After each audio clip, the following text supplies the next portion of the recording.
Your girlfriend hates your stoicism because you're doing it wrong. You think you're being philosophical. You're being insufferable. You think you're being strong. You're being weak. You've turned ancient wisdom into modern arrogance. And now you're surprised when people run from you. Real stoicism doesn't repel people, that attracts them. It doesn't create distance, it builds deeper connections. If your philosophy is driving away the people you care about, the problem isn't the philosophy. The problem is you. The battlefield of misunderstood strength here.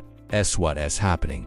You discovered stoicism and thought it gave you permission to be cold. You read Marcus Aurelius and decided emotions were weaknesses. You learned about controlling your responses and turned into a robot.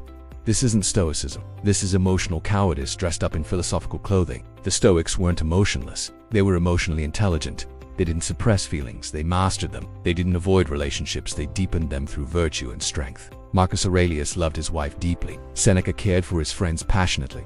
Epictetus taught with warmth and humor. None of them were cold, distant, or superior. Your girlfriend isn't rejecting stoicism. She's rejecting your corrupted version of it. She is rejecting the man you've become in the name of philosophies.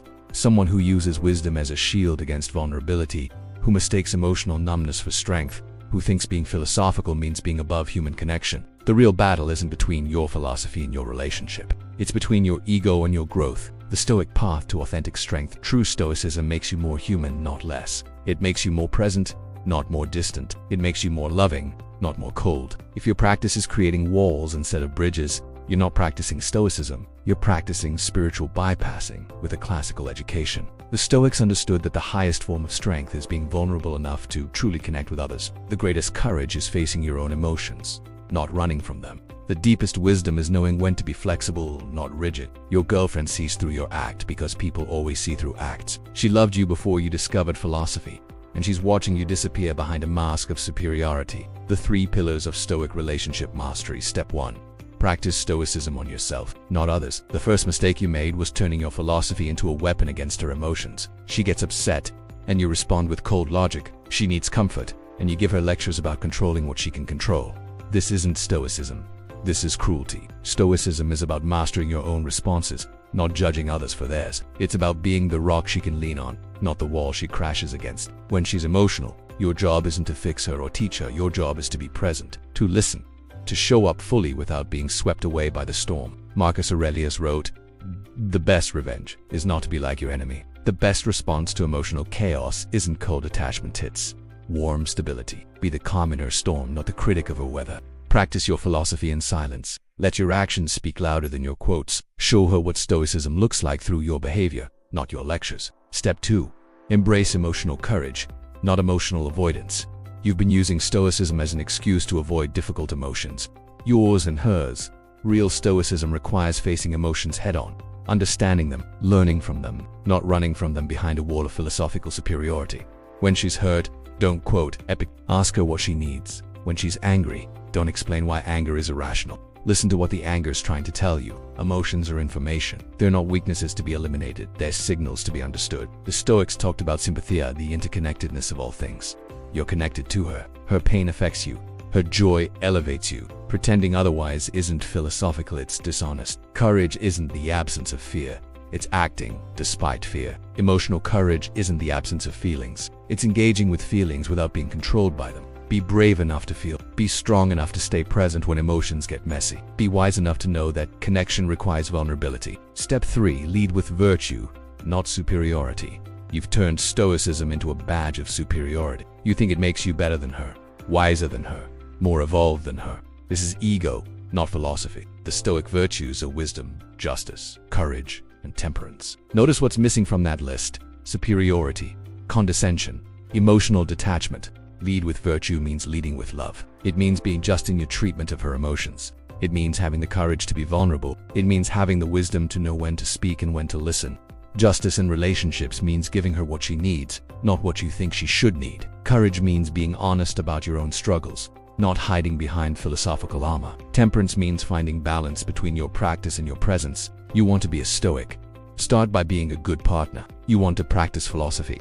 Start by practicing kindness. The greatest teachers in history weren't the ones who quoted the most philosophy. They were the ones who lived it so authentically that others wanted to learn from them. The hard truth about Stoic relationships: your girlfriend doesn't hate your stoicism. She hates what you've become since you started practicing it. She misses the man who could laugh with her, cry with her, get excited about small things. and be present in moments of joy and sorrow. She's not asking you to abandon your philosophy. She's asking you to remember your humanity. The strongest men in history were those who could be both powerful and tender, both disciplined and spontaneous, both philosophical and playful. Marcus Aurelius governed an empire and played with his children.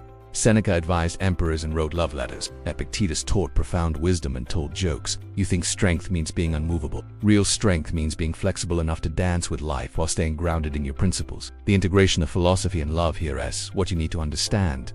Stoicism should make you a better partner, not a worse one. It should make you more patient with her struggles, not less. More present in difficult moments, not more distant. More capable of love, not more protected from it. The discipline of Stoicism isn't about controlling others. It's about controlling yourself so you can show up fully for others. The wisdom of Stoicism isn't about being right. It's about being helpful. The strength of Stoicism isn't about being invulnerable. It's about being vulnerable from a place of inner security. The choice before you have two paths ahead of you. Path 1. Continue hiding behind your philosophy. Keep using Stoicism as a shield against intimacy. Watch her drift away as you become more enlightened and less human. Path 2. Integrate your philosophy with your humanity. Use Stoicism to become more present, more loving, more courageous in your relationships. Let your practice make you a better man, not a colder one. The Stoics believed that philosophy without application is worthless. If your philosophy isn't making your life better, including your relationships, then you're not practicing philosophy. You're practicing intellectual masturbation. Your girlfriend is offering you the greatest gift a philosopher can receive: honest feedback about whether your wisdom is actually wise. Listen to her. Let her teach you what your books cannot. The Stoic response to relationship conflict when she criticizes your philosophy: don't defend it. Examine it to ask yourself, is she right? Am I using wisdom as a weapon? Am I hiding behind strength instead of showing up in love? The Stoics practiced daily self-examination. They asked themselves hard questions. They welcomed criticism as a tool for growth. Your girlfriend's criticism isn't an attack on your philosophy. It's an opportunity to refine it. Be grateful for her honesty. Most people won't tell you when you're becoming insufferable. They'll just leave. She's staying, she's fighting for you. She's trying to get the real you back.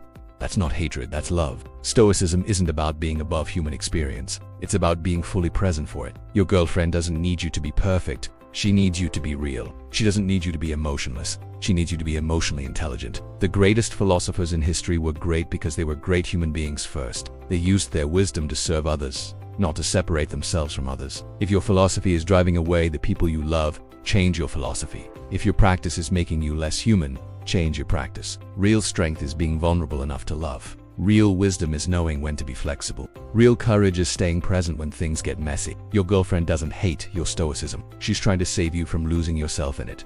Listen to her, learn from her, let her make you a better philosopher by helping you become a better man. Hit like if you're ready to practice philosophy with humility. Subscribe if you're ready to be strong enough to be vulnerable. Then go have an honest conversation with her. Your relationship depends on it. Your humanity depends on it.